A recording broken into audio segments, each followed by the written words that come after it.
Ici, c'est le 8 septembre 2020. Ici, Maurice Guibard, le directeur général de la Société historique francophone de la Colombie-Britannique, dans les bureaux de la Société francophone de Victoria, à Victoria, bien sûr, avec notre invité de la journée, Gisèle Sanson, qui a vécu tout un parcours et a beaucoup contribué comme leader de la communauté francophone dans cette ville.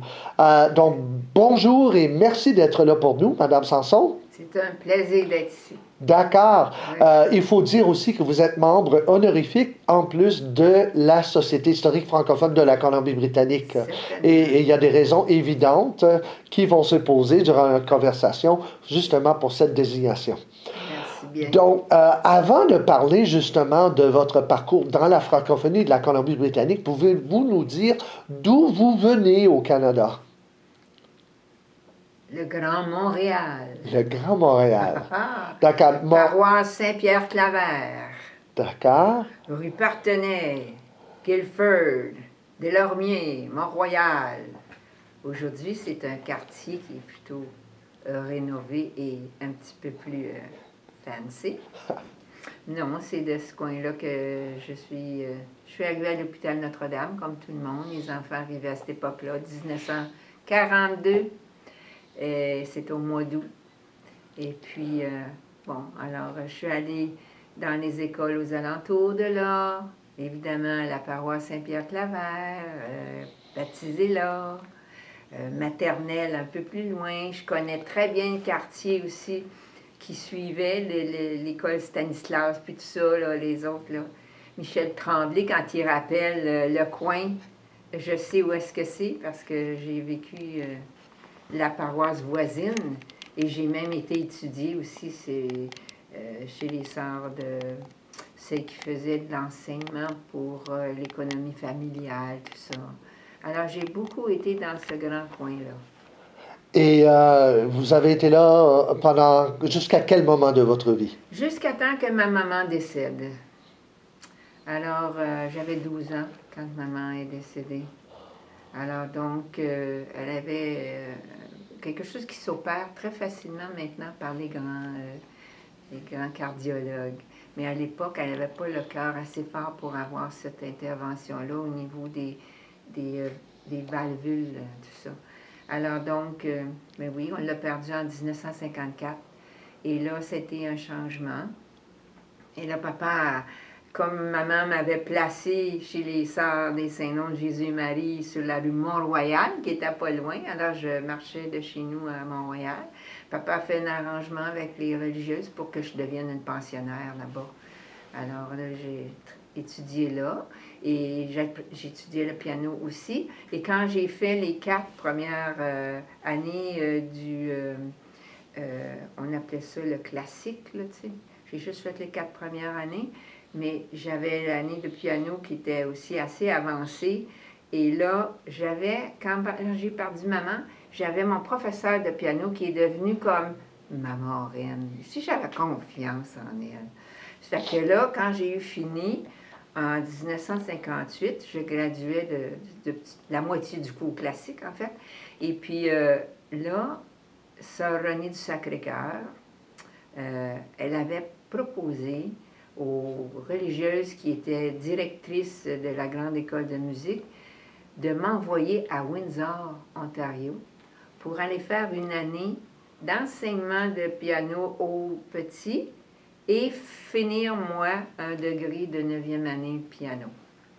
Et là, mon papa aide à me voir, oh, ma fille, elle va s'en aller, là. Bien, toute la famille est venue me reconduire à Windsor. On était 6, je pense, dans l'auto pour aller me conduire à Windsor, la grande appart, tu sais. Alors, j'ai passé un an là-bas. Donc, c'était en anglais déjà, là? Ah oui, là, il fallait que... Oui, en anglais. Et c'est là que j'ai capté surtout ma première base d'anglais. Et on allait toujours pratiquer, parce qu'il fallait des bons doigts pour faire du piano. Hein? On allait pratiquer sur le dactylo avec les filles qui étaient en spécial général, je ne sais pas quoi, là, pour devenir des bonnes secrétaires. Tu sais. On allait pratiquer pour que nos doigts se renforcissent. Hein? Oh mon Dieu, ça c'était bizarre, mais je me suis bien amusée. J'avais juste 16 ans, moi, pour aller là. Puis l'autre qui était avec moi, elle avait 22 ans. Alors là, il y avait une grande différence, là. Et puis, sœur Aline est devenue l'autre personne qui m'a beaucoup, la directrice du département de musique, m'a beaucoup entourée, comprenait la situation dans laquelle j'étais. Puis des fois, je flanchais, puis je le... Non, non, non, je disais, c'est toi qui vas chercher le Silver Tree de Windsor. Ah oui? Fait que là, elle me poussait. Alors, j'ai fait le piano, de sorte que ça m'a aidé, ça, d'avoir fait le piano avec les religieuses là-bas. Quand je suis revenue, il fallait que je prenne une décision. Puis là-bas, sœur Aline, elle disait toujours, Gisèle, tu peux faire n'importe quoi, toi. Comment ça, je peux faire n'importe quoi? Quand tu as 16 ans, tu ne sais pas que tu peux faire n'importe quoi. Fait que, tu vois, OK. Ben, je voudrais bien aller, peut-être, je suis bonne dans l'enseignement, je pense. Mais pas dans l'enseignement du piano, je suis pas très bonne dans l'enseignement du piano, mais je pense que je serais bonne. Fait que, pendant ce temps-là, papa, lui, au Québec, il faisait mon entrée, mon inscription à l'école normale. Et à cette époque-là, on pouvait faire une année d'école normale ou deux avant que le bac nous soit demandé. J'ai passé juste avant, moi. Et j'ai fait 2 années de pédagogie avec les mêmes religieuses, les Sœurs des Saints-Noms de Jésus-de-Marie. Et puis j'enseignais le piano au département de musique qu'il y avait. Et puis c'était agréable. Puis j'accompagnais évidemment quand il y avait les chorales, c'est moi qui accompagnais. Je devenais comme, j'étais étudiante, mais j'étais comme aussi avec les religieuses. Et quand on étudie comme ça, les religieuses, ils cherchent toujours des jeunes dames à recruter dans nos classes de pédagogie. Oh mon Dieu, on s'était bien dit, nous autres, que notre année, il n'y en aura pas beaucoup parmi nous autres. Parce que l'année avant, ils avaient, à la fin de l'année, quand il y a eu la graduation, ils ont fait lever debout toutes celles qui rentraient en communauté. Nous autres, on était tellement estomaqués. Nous autres, on s'est passé une mot de passe, on dit, il n'y aura pas grand monde dans notre groupe. Alors donc, c'est ça, c'est toutes des petites choses qui sont encore dans ma mémoire, qui sont encore dans ma vie, qu'on ne compte pas. Mais quand il arrive, là, comme l'occasion que j'ai de... OK, je suis rendue là. Je sors de l'école normale et puis je rentre dans le système de la commission scolaire catholique de Montréal. Elle n'est plus catholique là, maintenant, mais catholique de Montréal. Et on n'a pas de chemin à faire. C'est eux qui viennent à l'école normale puis qui nous inscrivent. Alors là, on avait la facilité, là, hein? C'est incroyable, ça. Alors, en 1960, on est rendu en 1960, je suis professeure dans une école. Et la directrice me dit, vous, Madame Sanson, je me demandais bien dans quel degré elle allait me mettre. Elle dit, je pense que vous êtes faite pour une 6e année. Ah oui? On découvre ça parce que les autres nous disent, vous êtes capable d'avoir, je pense, une classe de 6e année. D'accord, je vais essayer. Alors, j'étais en 6e année. C'était l'école des filles, Sainte-Lucie, une nouvelle paroisse qui s'installait aussi, Sainte-Lucie. Alors donc, j'ai entré là et oui, la musique m'a servi parce que les professeurs ne voulaient pas faire des petits cours de musique non plus. Ça fait que j'ai changé le catéchisme pour le cours de musique. Alors, eux autres, ils donnaient le cours de catéchisme dans ma classe. Moi, j'allais donner le cours de musique dans les autres classes. C'est ce qui me convenait plus de toute façon. Et ça a duré un bon 6 ans, parce que j'ai été 3 ans à l'école des filles, et les filles étaient séparées des garçons. Alors, il y a eu une école de garçons, et quand l'école de garçons est arrivée, on est à Saint-Michel, à Montréal. Alors ça, c'était toute une grande place de ferme. Les fermiers vendaient leur terrain parce que la ville montait vers le nord. Et papa, il venait de s'acheter une maison, là. Je n'étais plus dans Saint-Pierre-Flavert et tout ça. J'étais rendue là et j'ai décidé que j'allais enseigner dans les nouvelles écoles du coin. Et pendant combien de temps ils vont enseigner? Alors, j'ai fait 5 ans là et 1 an à Rosemont parce que j'ai décidé que je vais aller voir ailleurs qu'est-ce qui se passe. Alors, 3 ans avec les filles, 2 ans avec les garçons et puis une autre année avec les garçons et à Rosemont à ce moment-là. Alors, 6 ans d'enseignement. Et par la suite, Et c'est que quand je suis arrivée à Rosemont, la façon dont l'école fonctionnait, c'était vraiment différent d'où je venais, de par le directeur qui était là. Et je n'étais pas d'accord là, trop. Je parlais pas trop, mais mes nouvelles compagnes et mes nouveaux compagnons, ils disaient, ben je disais, si toi tu peux parler, parle donc, parce que nous, on a eu de la misère par les années passées. Alors j'ai parlé trop. Et j'ai décidé que je ne resterais pas là. Et quand je suis allée voir le directeur, je lui ai dit, je me retire de l'enseignement et je m'en vais vers le social. J'ai besoin d'apprendre c'est quoi. On m'a montré la doctrine de l'Église catholique quand j'étais à l'école normale, mais on ne m'a pas enseigné c'est quoi un milieu social où les parents vivent, un quartier. Je n'ai pas appris ça et je dois retourner sur le terrain pour l'apprendre. Et à ce moment-là, il y avait la Compagnie des jeunes Canadiens qui existait. Alors, j'ai appliqué et je l'avais tout de suite.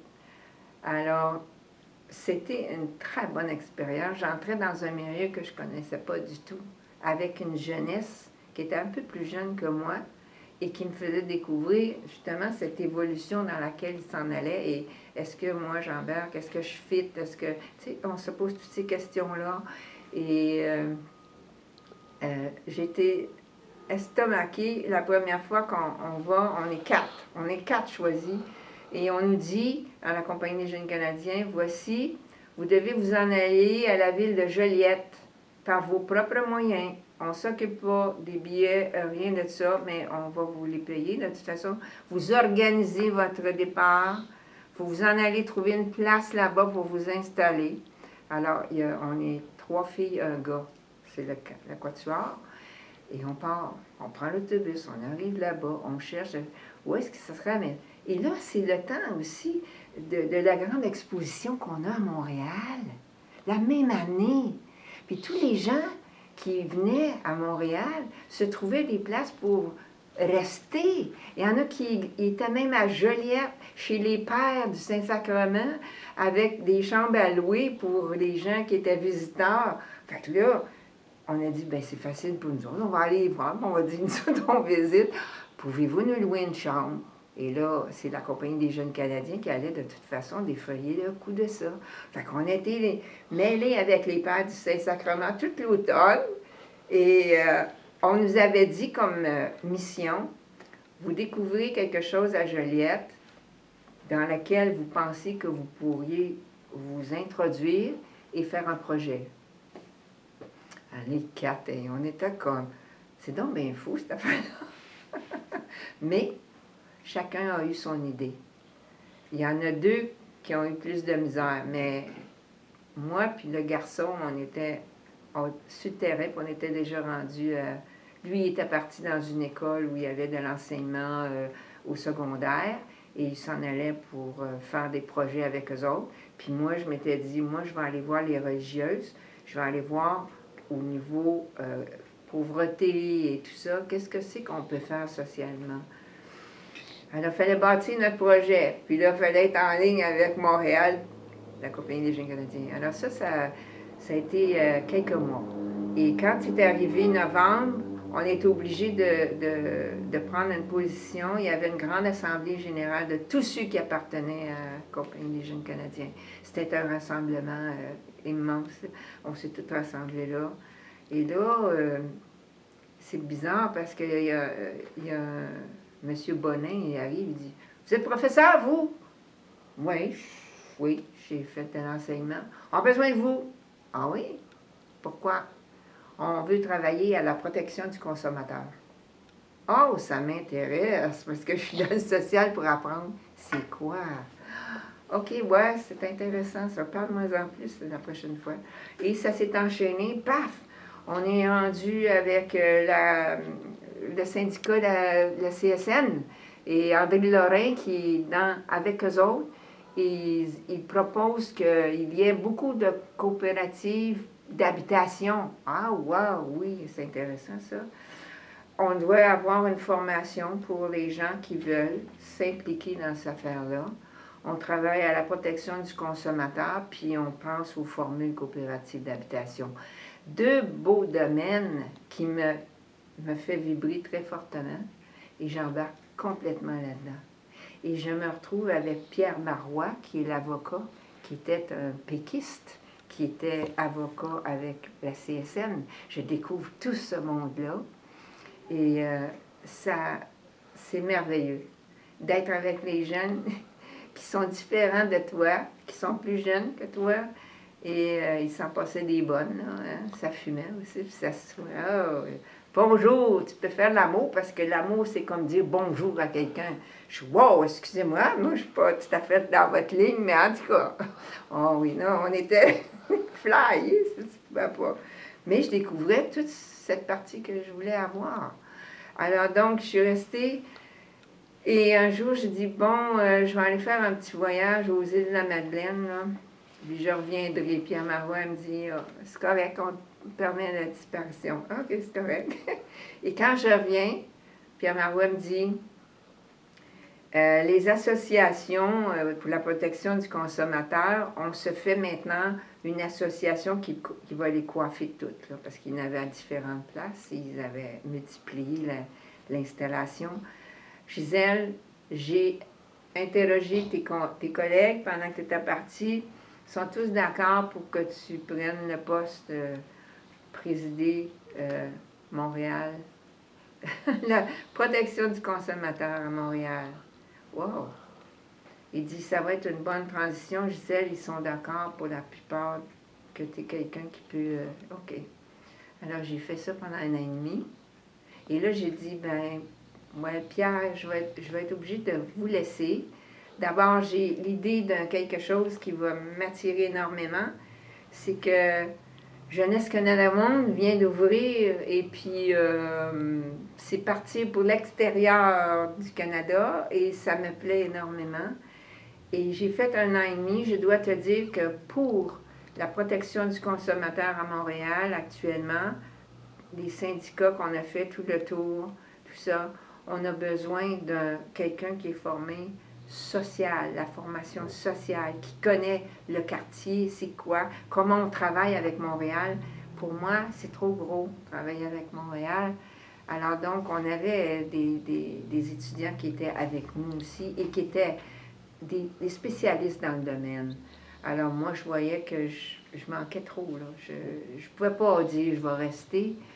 Alors, j'ai été très claire avec Pierre Marois. Et finalement, j'ai dit, un tel, il pourrait faire la place. Ça, je suis certaine. Il va savoir travailler avec tout ce monde-là à la protection du consommateur. Et j'ai choisi d'aller vers le Mexique. Parce que j'étais allée au Mexique, j'avais un petit peu d'espagnol.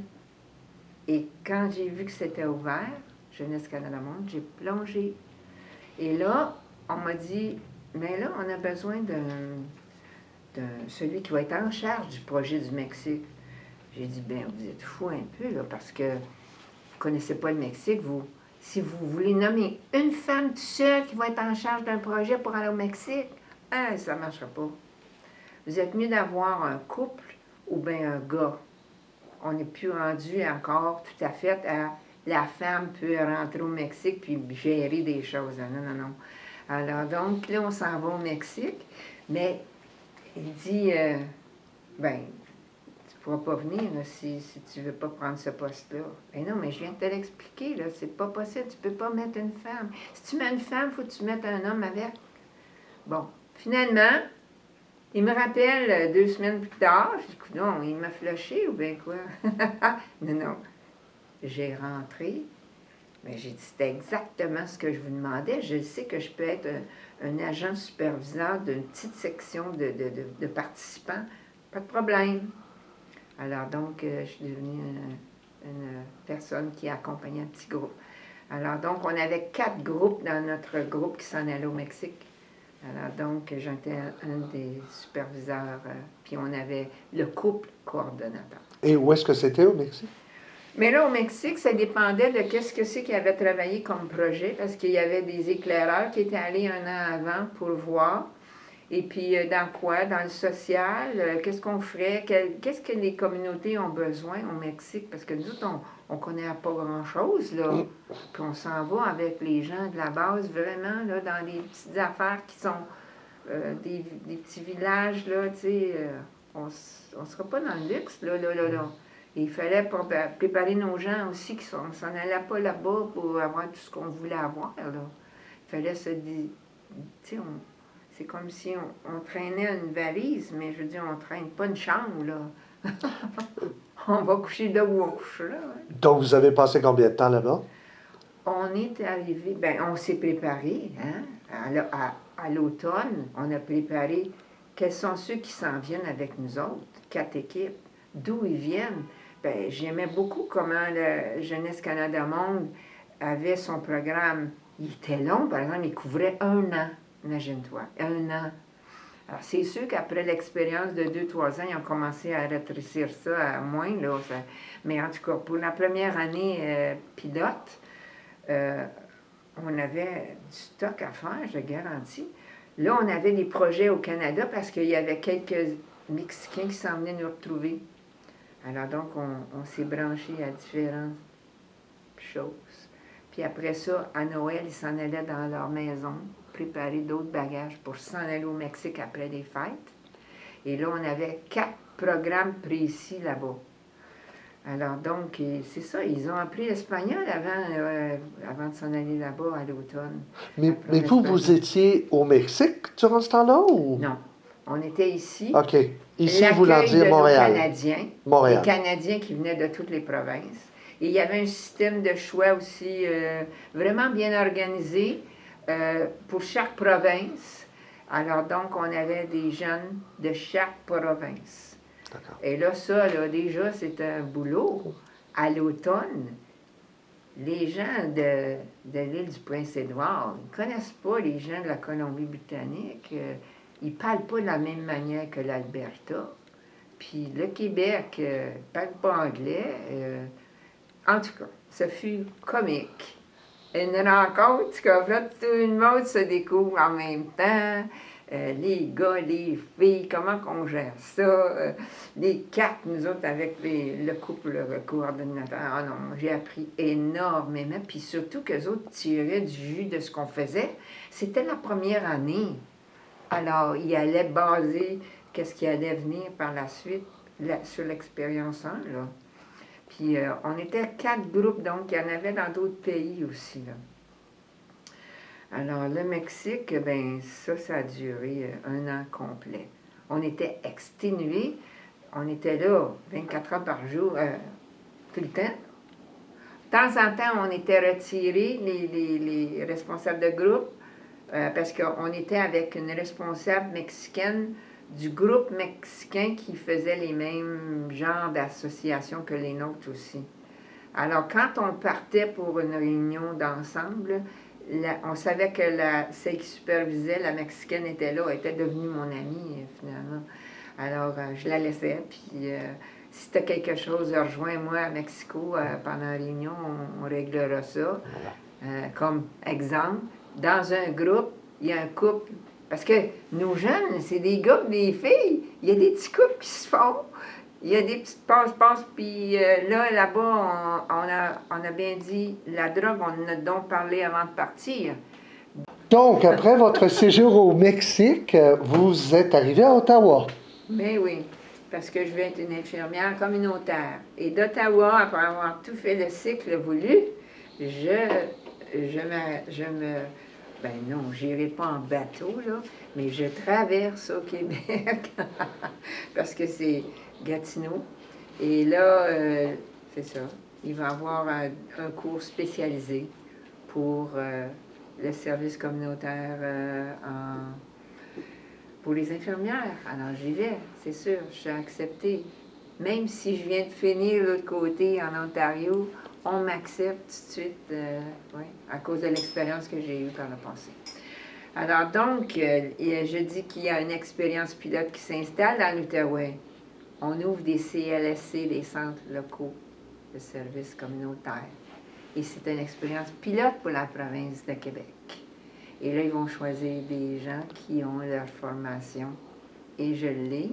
Elle n'est pas finie, mais je suis connue, je vais me présenter. Je fais une petite recherche pour un CLSC qui m'a demandé de faire une petite recherche, ça marche. Et là, ils ouvrent des postes, donc j'applique, donc je rentre au CLSC de Gatineau. C'est bon, j'y crois fortement. J'y crois pendant 4 ans, parce que quand il y a des gouvernements qui sont avec des projets comme ça, j'applaudis et je rentre dedans. Et quand ça change à un moment donné parmi la politique, ça n'a pas tout à fait la même affaire après. Et je m'aperçois que quand tu veux être une infirmière communautaire, au milieu, hein, à la base, si tu fais 4 ans, c'est beau parce que c'est pilote. Et là, le projet pilote arrête. Les évaluations sont faites et s'aperçoit qu'est-ce qui se passe dans les autres qu'ils ont mis sur pied aussi dans d'autres secteurs. Et là, ça commence à changer. Et là, je vois que c'est pas pour le meilleur pour un quartier ou pour... Alors là, je suis un peu embêtée, mais j'étais tellement contente d'être dans un milieu semi... c'était un milieu en dehors de la ville de Gatineau. Alors donc, ça desservait un village, ça desservait quelque chose. On s'approchait vraiment des gens qui en auraient besoin. Et après ça, on nous a rattrapés. On a dit, on va fermer la maison qu'on a placée à Perkins, on va la ramasser à Gatineau. Et quand j'ai vu qu'on nous ramassait, c'est qu'ils ne comprenaient pas l'importance d'avoir été là-bas, socialement, là, puis l'apport à faire aux familles qui sont un peu plus isolées quand ils ne sont pas dans Gatineau. Alors, donc, je suis revenue là, et là, je me suis posé des questions. Est-ce que je vais m'en aller en mission à quelque part? Est-ce qu'il y a un continent qui aurait besoin de ma formation? Et je cherche, et ben là, on est rendu à mon âge, je suis dans la trentaine, et là, bon, ben coudonc, il n'y a pas ben des hommes intéressants dans cette région ici. Je vais voir qu'est-ce qui va se passer avec moi, là. Où je m'en vais, là. Je suis comme en orientation, là, tu sais. Et là, il y a quelque chose qui passe et moi, j'applique et moi, je vais rencontrer quelqu'un.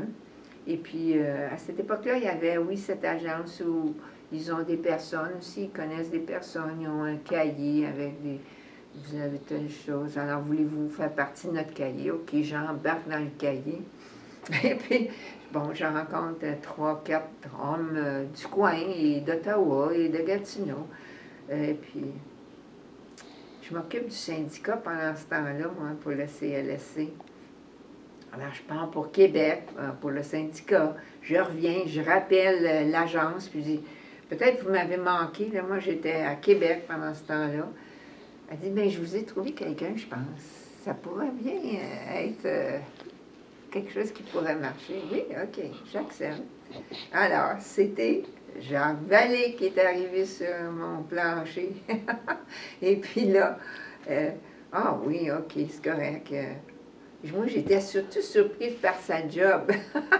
Je dis, Colin, c'est loin, ça. On va-tu y aller sur une planète? Je voudrais bien y aller sur une planète, tout le monde. Parce qu'il travaillait justement en... Oui, il était déjà astronome avec son travail précis. Alors donc, on s'est rencontrés, puis on était différents tellement. Mais moi, j'étais les 2 pieds à terre, puis lui, il avait l'idée et toute l'intellectuel en l'air. Fait que, on a essayé d'arranger ça pour que ça fonctionne. Et la première chose, c'est que je suis allée en voyage. Il était parti à Nouveau-Mexico, New Mexique. Et puis, j'ai dit, ah, wow, hey, la culture mexicaine en plus, hey, je vais aller faire un tour là-bas. Puis quand il a eu fini son stage, il m'avait fait venir là-bas. Et on s'est rencontrés, puis on a voyagé là, au Nouveau-Mexique. Et là, ben c'est ça. Alors moi, je suis québécoise du fond du cœur avec le drapeau québécois. Et lui, il est en Ontario, en anglais. Bon, alors j'ai dit, non, mais moi, je ne vais pas rester en Ontario. Ou bien il faut rester sur l'eau entre les deux provinces. Alors j'ai dit, écoute, est-ce que tu connais la formule coopérative d'habitation? Il dit non.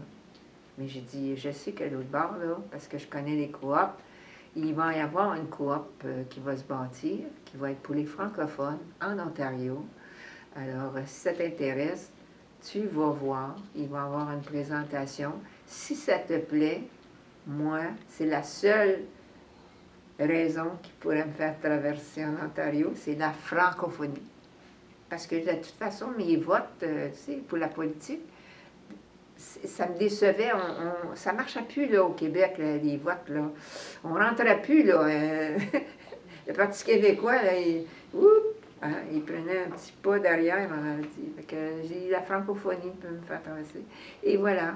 Et mon partenaire est Jean Vallée, dans la coopérative d'habitation. Et on avait à apporter des choses dans la coopérative parce que c'est un ensemble de 40 maisons. C'est grand, beaucoup de gens, et de toute formation et de tout aspect, autant financier différents les uns des autres, aspect éducation, expérience différents les uns des autres, et on mettait ça en commun pour dire il faut que ça marche. Et là, on a été acceptés comme couple. C'est la première fois qu'on a été acceptés comme couple pour entrer dans une maison et faire partie de la coopérative d'habitation. On est resté 4 ans. On a fait un journal qui a remis sur... Puis on a aidé à l'organisation d'une coopérative. Ceux qui ne connaissaient pas ça, ils apprenaient. Alors, Jacques, avec ce qui était bon là-dedans pour les chiffres, la gestion, moi, de mon côté, la francophonie, l'éducation, les lois, puis en tout cas, c'était fantastique. Et on a dû partir à un moment donné pour l'Europe, parce que Jacques a eu une année sabbatique. Et s'il faisait une année sabbatique en France, il fallait qu'il en fasse 3 autres en Écosse. Alors donc, on a quitté la coop et on s'est en allé vers l'Europe. Et ça, je laisserai vous expliquer qu'est-ce qu'il faisait là-bas. Mais moi, je vous dirais que je me suis inscrite à l'Université d'Édimbourg pour aller enrichir mon anglais, parce que c'est l'espagnol qui était ma deuxième langue. Et là, j'ai fait un petit cours avec un groupe et c'était du social aussi. Et j'ai dû faire un projet pour l'éducation. J'ai trouvé ça intéressant, mais j'étais pas dans la même pensée et on avait des professeurs qui parlaient de toutes sortes d'accents aussi. L'Écosse, c'est des anglais de toutes les tonalités.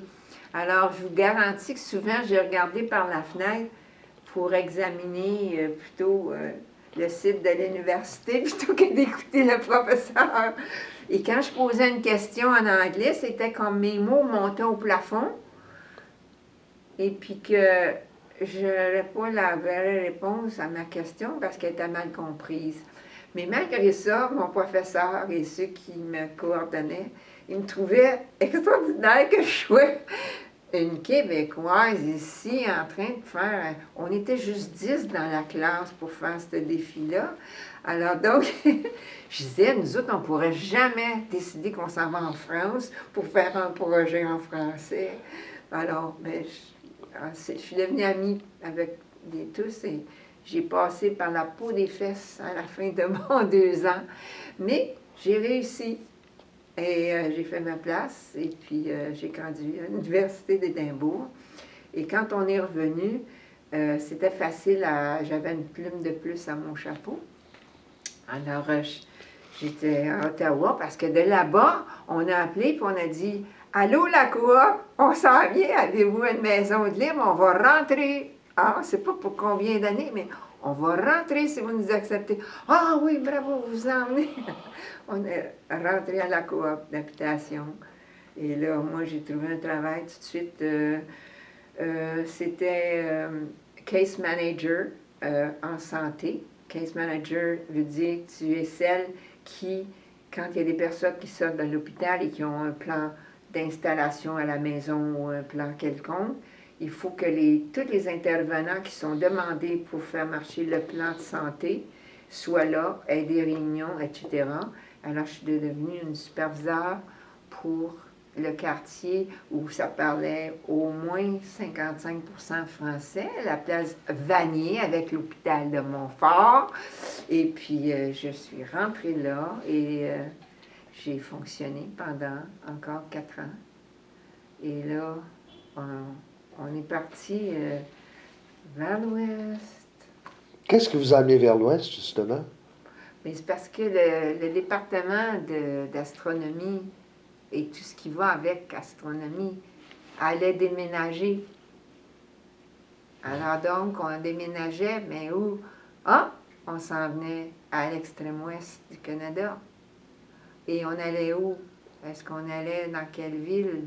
Il y avait un choix à faire.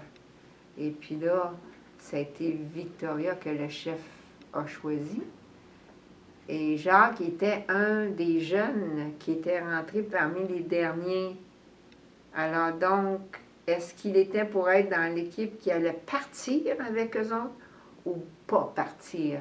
Et ça, c'était un moment où Jacques a dû envoyer plusieurs lettres dans plusieurs endroits pour se sécuriser.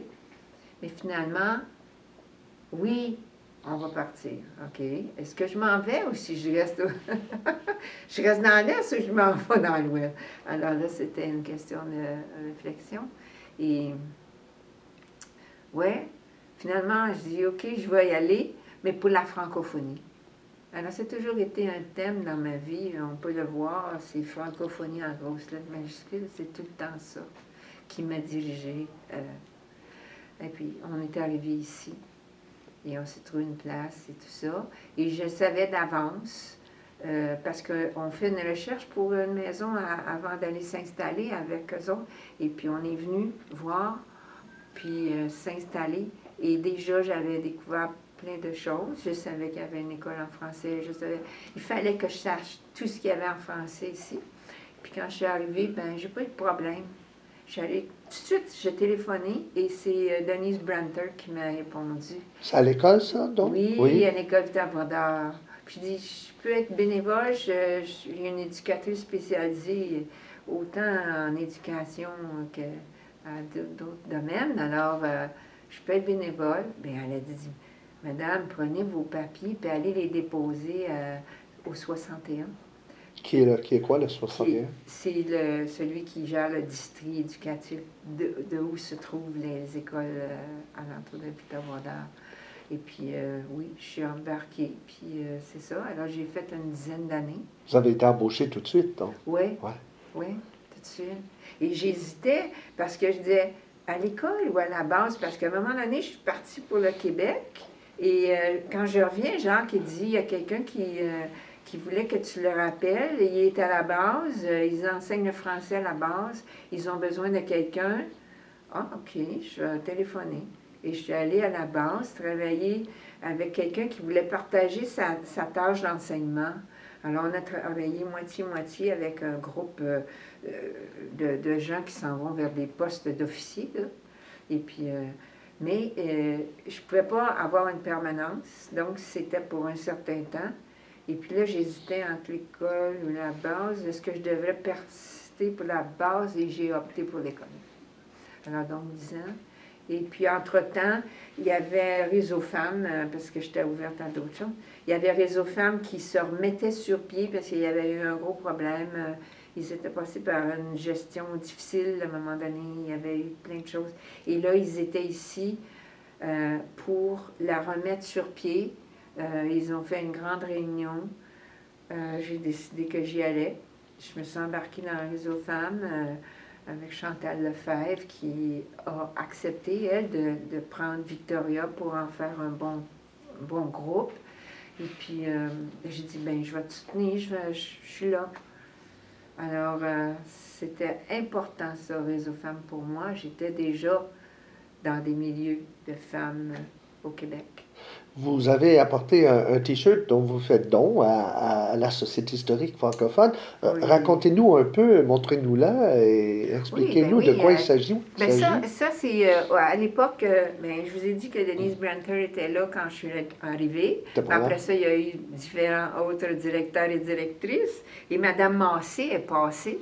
Et puis, oui, je le laisse à la Société historique, hein, francophone de la Colombie-Britannique, parce que c'est d'abord, c'est un beau mot, mon écologique, et c'était pensé par Nicolas Massé et Alexandra Aubu.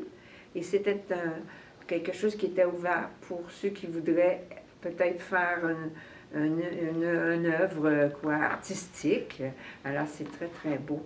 C'est original. Et je l'ai eu, je l'ai acheté et je l'ai gardé. Et je l'ai mis à l'association historique. Puis après ça, je l'ai ramené chez nous.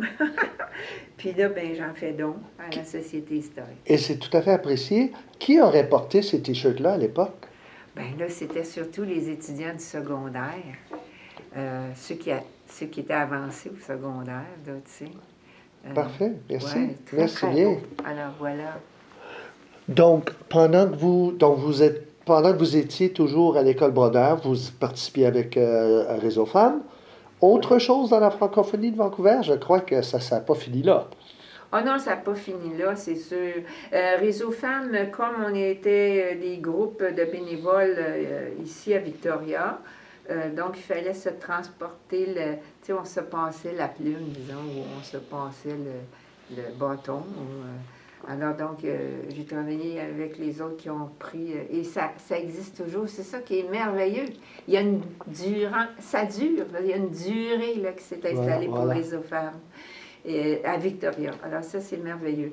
Et puis, il y a quelque chose qui était important à l'école, et il a fallu que je prenne une décision à un moment donné. J'allais, moi, au Québec au mois de septembre. Je me disais, c'est l'ouverture, mais s'il y avait quelque chose qui était important pour moi au Québec, dans ma famille ou alentour, dans mes amis, chez mes amis, parce que mes amis sont au Québec, il fallait que j'aille. Et je prenais un congé sabbatique de temps en temps. Et puis, alors, il y a une année que je suis partie et que ça n'a pas été bien enregistré dans la paperasse entre le conseil scolaire et l'école et le directeur et tout ça. Et puis, j'ai dû prendre une décision. Et comme le syndicat me défendait aussi, il disait, je disais, mais j'ai dit arrêtez tout. Arrêtez tout. Parce que si on va trop loin, je ne suis pas confortable, je vais être mal à l'aise et je pense que j'ai fini ma place après 10 ans. Et j'ai, paf! Sur un 10 sous, on dit on se tourne. Sur un 10 sous, on se tourne parce qu'il y a quelque chose qui nous a frappé, c'est qu'à l'université ici, il y a un cours qui se trouve qui est complètement le tourisme et les touristes qui viennent visiter nos places jolies hein, et qui veulent avoir de l'information. Comment on fait pour préparer des projets là-dedans? Alors, je m'ouvre à ça. Je vais faire c'est l'apprentissage des personnes aînées. Hein. J'y vais. Je plonge dedans et je reçois mon papier. Puis, alors là, je sais qu'est-ce que c'est le tourisme, puis je m'embarque là-dedans, mais je suis à l'association historique. Alors, je me dis, ça va servir, je vais faire un projet, justement. Puis comme je suis là, je dis, on rouvre là avec Sainte-Anne Académie, là, on va faire des marches à l'été prochain, fait que tout ce que j'apprends en janvier, février, mars, avril me sert immédiatement dans le projet et je saute là-dedans et on fait des marches fantastiques. Qu'est-ce qui est venu d'abord, l'Association historique francophone de Victoria ou votre cours? Qu'est-ce qui est venu en premier? Ben, je pense que c'est l'association historique parce que Laurette Laplante Agnew En 2004, elle doit se retirer, son mari est malade et elle cherche. Et comme j'ai travaillé un peu bénévole avec l'association historique, ils avaient une pièce historique qu'ils ont montée au 60e anniversaire de la Société francophone. Et puis, je joue là-dedans. Puis on me dit, ah oui, OK, on te donnerait le rôle de Madame McBride. OK, je trouve, qu'est-ce que c'est, Madame McBride, qui elle est. Oh, il faut écrire un petit chapitre, là, parce que, justement, Madame Fortin-Terrien va venir te visiter, là, sur la scène, là. Elle va venir dans ta bibliothèque. Ah, OK, c'est correct, donc je suis une bibliothécaire. Ah, je découvre les personnages, OK? Et ça me plaît énormément. Parce que dès que j'étais jeune, moi, j'aimais être en public. J'aimais ça. J'étais gênée, mais j'aimais être en public. J'aimais jouer une petite toune de piano. J'aimais chanter une petite chanson.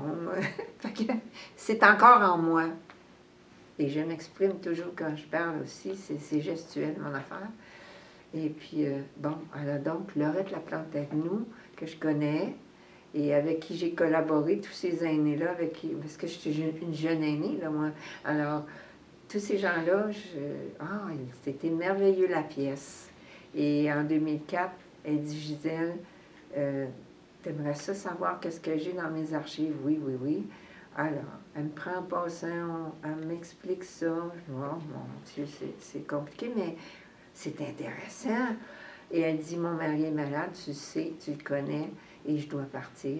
Je prends la relève. Alors donc, ils avaient eu un projet qui venait de Pat Kahn, patrimoine canadien, et ils avaient une permanence qui s'en venait avec 2 projets. Ils n'ont pas eu la permanence, ils ont eu les 2 projets. Alors, les 2 bénévoles tout à fait nouveaux, ne sachant pas qu'est-ce qui s'est passé avant, se lancent avec ardeur. Gérald Monpetit et Gisèle Sanson se lancent, les 2, à réaliser les 2 projets PACAN qui leur sont soumis. Et on les réussit, mais comme on n'a pas de permanence, ça prend plus de temps, donc on dépasse la date pathétique, que je dirais. Et on s'en va rencontrer un responsable pour lui expliquer que nous, on est nouveaux sur l'association historique et qu'on fait tout notre possible actuellement pour le côté archivage. On doit former des gens en archives et c'est moi qui est dans ce projet-là. Et de l'autre côté, on doit produire de l'information sur l'histoire à Victoria. Donc, on est tous les 2 nouveaux dans le domaine. Ça nous prend plus de temps. On déborde la date. On va s'arranger avec quelqu'un et on finit nos projets un peu plus tard. Et là, je bifurque. Je dis que le projet qui était présenté ici pour l'archivage, former des gens aux archives, il manque quelque chose. C'est qu'ils n'ont pas été chercher l'appréciation de d'autres places, à savoir, est-ce qu'ils vont nous envoyer les personnes pour les former? Et ça manquait dans le projet. Alors, ça a rendu notre projet faible. On l'a réussi, mais avec minimum. Et par la suite, l'association historique aura toujours un minimum de personnes dans ses projets. L'association historique à Victoria ne pourra jamais réunir les centaines et les milliers de personnes qu'on veut qu'on réunisse. C'est pas possible avec le domaine de l'histoire de faire ça pour nous autres. Alors donc, notre association est vivante et notre association va plutôt que se mettre à archiver. On va délaisser, on va laisser le plus qu'on peut à l'archivage, mais on n'a pas de permanence pour l'archivage. Alors, on va faire des choses. Alors, on bâtit les personnages. Et on en met sur des grandes bannières, puis on les expose quand la Société francophone fait ses exposés à chaque année. On est très vivant, on est très actif, on accumule les années, on fait des belles choses, blang, blang, blang, blang, blang. Et l'association se retrouve présentement en difficulté. Et là, moi, j'ai fini de remplacer Mme Laurette Laplante-Agneau. Il y a une personne qui peut faire la suite et qui est Marie-Hélène Bourret, qui peut faire la suite et que ça peut se continuer. Et là, moi, je viens de faire un beau projet, alors ça va finir mon histoire. Je suis d'une fierté incroyable aujourd'hui, c'est pour ça que je suis... Youhou! J'ai réussi à faire mettre un permis pour installer une stèle sur le lot de Léon Morel et The Old Cemetery Society m'a écrit un jour un courriel dit est-ce que les Canadiens français, non, c'est pas les Canadiens français, est-ce que les francophones, vous êtes prêts à mettre encore une stèle sur le lot? Oui, on est toujours prêts. Ça fait 10 ans que je suis prête de ça, moi. Ça, c'est au cimetière Ross Bay de Victoria. Au cimetière Ross Bay. Ça fait 10 ans.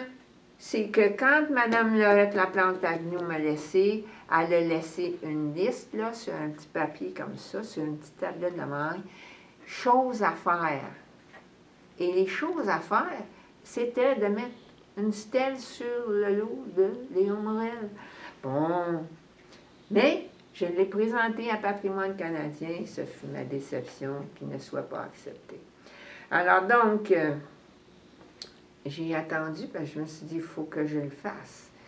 Et l'année dernière, je suis rentrée encore sur le conseil d'administration, parce que l'association est très...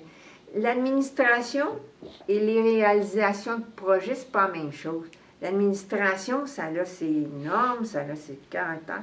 L'autre, la réalisation, on a toujours plein d'idées dans la tête.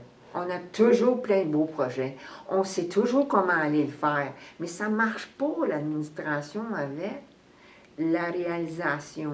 Ah, zut que c'est dur, ça, à faire combiner ensemble. Mais vous avez réalisé de très, très beaux projets. Absolument. Parlez-nous-en. Mais on est sur le terrain. C'est voilà. On n'est pas en l'air. C'est sûr. Ah, c'est dur. Connecter la base à la hauteur, ça prend du temps et ça prend beaucoup de concertation. Et on n'est pas sur le même palier, là.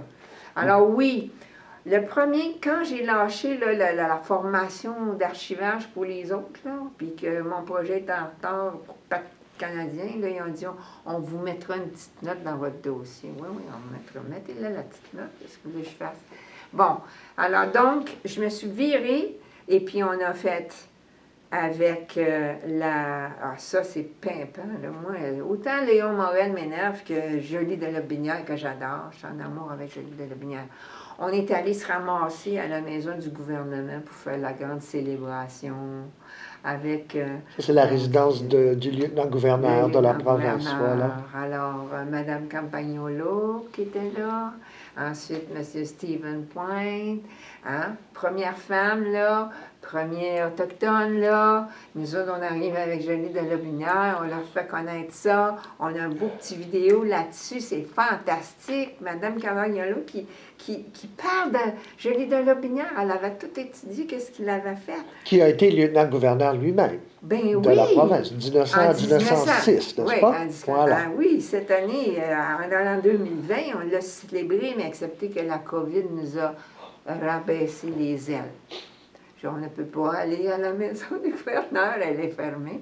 On ne peut pas aller. Alors, mais c'est pas rien. J'ai essayé de faire le plus possible. On en a parlé à Radio-Canada, puis le journal La Source a imprimé. Ils sont venus en contact avec moi, puis j'ai demandé, voulez-vous imprimer quelque chose? Puis, oui. Alors donc, Jolie de Lobinière, beau projet, puis on a ramassé de la communauté une centaine de personnes, parce que je me disais, c'est le centenaire de son décès. Il faudrait qu'on ait une centaine de personnes, et on a réussi ça.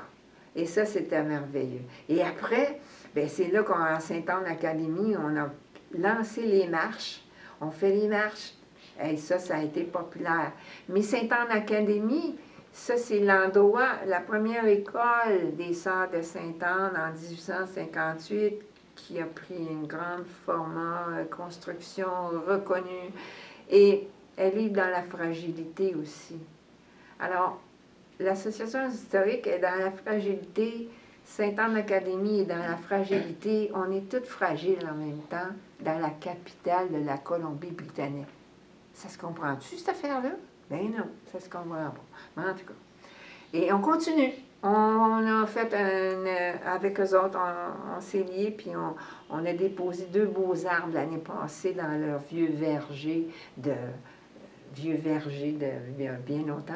On a déposé 2 arbres en mémoire de nos gens disparus, nos bénévoles là, qui ont travaillé tellement fort. L'Association historique va avoir 35 ans. Bien, 34 ans sur du bénévolat, mes amis, ça vaut des centaines de mains qui applaudissent. Alors donc, voilà, nos personnages. Dès que tu es avec Sainte-Anne-Académie, ils perdent des sœurs, il y en a 4 qui arrivent. Mais oui, mais il y a une missionnaire laïque, là, Colin, qu'est-ce qu'on fait avec?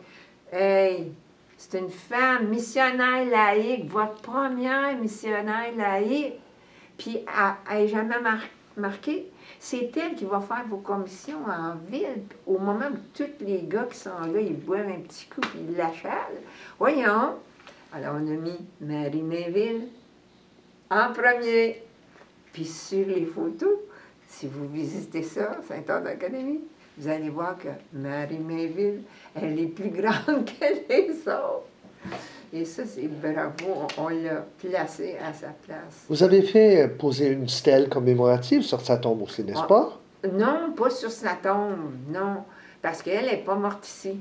Elle est retournée, le commissionnaire laïque. D'accord. C'était au temps du train qui existait. Oui. Alors, elle est retournée par train. Ah, je me trompe, désolé. Et puis, elle est allée voir la créatrice de l'œuvre des œuvres de Sainte-Anne, qu'elle n'avait pas vue depuis des années. Elle est arrivée en 1858 ici, puis là, elle repartait, là, imaginez-vous, en 1884. Là. Voilà. Puis elle s'en allait voir la fondatrice de l'œuvre, et elle est rentrée elle-même religieuse à ce moment-là. Alors, elle est morte là-bas. Mais Marie Mainville, mais non, on a fait une plaque. On a une plaque dans le jardin. D'accord. Et puis, on a planté un arbre aussi. D'accord. Ah, c'est ça. On a planté des arbres. Et qu'en fut-il de la plaque liée à l'hôpital? Oui, ça, c'est une autre plaque. C'est qu'on a découvert, bien, comme on a parlé hier, que Léon Morel avait été blessé, il a été soigné à l'hôpital français. Hein? C'était l'institution de bienveillance et de charité pour la santé.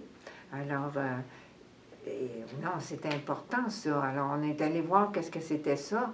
Et on a vu que les Français qui arrivaient de San Francisco, ils arrivaient ici et ils voyaient qu'il y avait un besoin pour la santé, autant qu'à San Francisco.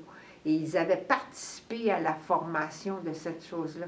L'hôpital à San Francisco, elle existe encore. Hein? Ils l'ont toujours maintenue, entretenue. Elle existe. Son origine est vraiment un hôpital français au départ, qui devient l'hôpital du jour, là, maintenant. Et ici, alors là, j'ai dit, on va aller voir ça, là. C'est qui, ça, ces gens-là? Et puis, ils avaient sorti, l'Association historique, un livre avec toute l'histoire ici de Victoria. Il y avait eu beaucoup de recherches faites. Ils ont produit le livre numéro 1, Présence francophone à Victoria, 1843 à 1987.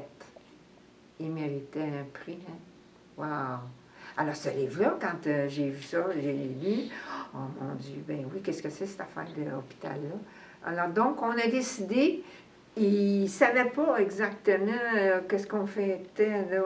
En tout cas, on a fini par fêter l'hôpital français aussi, un peu moins évident que Joly de Lotbinière, mais avec l'Alliance française. Il y a eu des écrits là-dessus. Alors ça, c'est important. Et on a fait une plaque. On l'a placée là-bas. Là-bas où? Ben, c'est que ça a été comme reconstruit, là, l'hôpital de Jubilee, mais il y a un beau jardin. Puis en haut du jardin, juste à côté, ils ont conservé une salle d'opération de l'époque avec beaucoup de fenêtres, c'est octogonales, là. Ils l'ont gardée parce qu'ils veulent la rendre un jour un modèle qu'on pourra voir à l'intérieur. Et je ne sais pas où ils sont rendus là-dedans.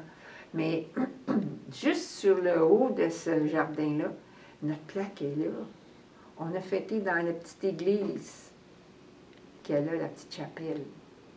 Et puis là, ben, j'ai toujours eu un collaborateur fantastique là, à cet hôpital-là. Et puis, ils ont les archives en bas. Alors, on est passé du temps, quelques temps, aux archives de... Et puis, ils ne se souvenaient pas de ça, qu'il y avait eu une fusion entre l'hôpital français et Jubilee. Ils ont sorti le babel, les autres ici, les papiers, tout ça. Oui, oui, oui. Puis là, ils ont dit, ah oui. Puis on a poussé, puis là, on a fait une autre bannière, une bannière qui reste... on les sort n'importe quand, nos bannières, là. La société l'a fait, nous autres, on le fait. Dès qu'il y a quelque chose, nos images sont... C'est mieux d'en mettre ça même sur un ordinateur, ça va s'en aller je ne sais pas où, puis dans quelques années, ils n'auront plus. Mais peut-être la bannière va être encore là. Alors, c'est pour ça que je réponds à ta question, qu'est-ce qui est arrivé du l'hôpital français? Bravo, bravo. Ouais. Alors c'est une autre chose qui s'est ajoutée. Et on a Léon Morel qu'on a sorti, mais ça a traîné, mais là, on est pour ça que j'ai de la fierté là-dessus. Là. Et je trouve ça... J'ai dit à Marie-Hélène Bourret, pour la faire rire, j'ai envoyé un petit courriel ce matin, et je lui ai dit, il s'est passé quelque chose au cimetière, parce que Marie-Hélène Bourret fait les visites avec John Adams, et elle aime les choses de fantômes. Je dis, il s'est passé quelque chose au cimetière. Puis là, j'ai écrit, Laurette Laplante Agnew, qui est enterrée dans la partie nouvelle du jour, dans la partie est. Cette nuit, elle s'est promenée dans le cimetière, puis elle cherchait la stèle de Léon Morel dans la partie ouest. J'ai écrit ça. J'ai dit, tu peux certainement... Tu peux certainement avoir du plaisir à faire une image ou à raconter une histoire. Parce que Laurette a rencontré Léon Morel cette nuit. Puis là, ils n'ont-tu pas vu les Ross pas loin? Ah, ils se sont approchés, mais ils ont fait un bac. Alors ça, c'est pour le fun de dire que j'ai eu beaucoup de plaisir à faire ça et à finir ça hier. Et là, je me retire. Donc, je me suis retirée du conseil d'administration. Je souhaite bonne chance. Et là, je prends du temps pour ma santé. Je suis rendue à 79. Je veux rentrer dans le 80 de façon équilibrée et avec d'autres idées aussi. Alors voilà, ainsi est l'histoire de Gisèle. Et ma sœur, depuis qu'elle sait que je travaillais à propos d'une stèle, elle m'appelle Gisèle. Elle est bonne, elle est bonne. Bon. Donc, quand la communauté francophone va penser à Gisèle Sanson, comment voudriez-vous qu'elle pense à cette femme-là? Bien, une visiteuse, hein, parce que j'ai toujours dit que j'étais une visiteuse en Colombie-Britannique. Je suis une visiteuse francophone québécoise, comme j'ai dit, avec le drapeau au cœur, et qui est pour la francophonie, de par ce que mon papa m'a laissé, c'est la francophonie qui était importante. Et où que j'étais, je l'ai transporté avec moi. Alors j'y étais ici, et très active, et ce que j'ai pu apporter, je me suis intéressée à ce qu'il y avait ici, et essayé de pousser et de faire partie avec les autres à bâtir quelque chose pour la francophonie, pour qu'elle existe. Et ici, elle existe. Elle a des plaques, elle a des bannières, elle a des choses.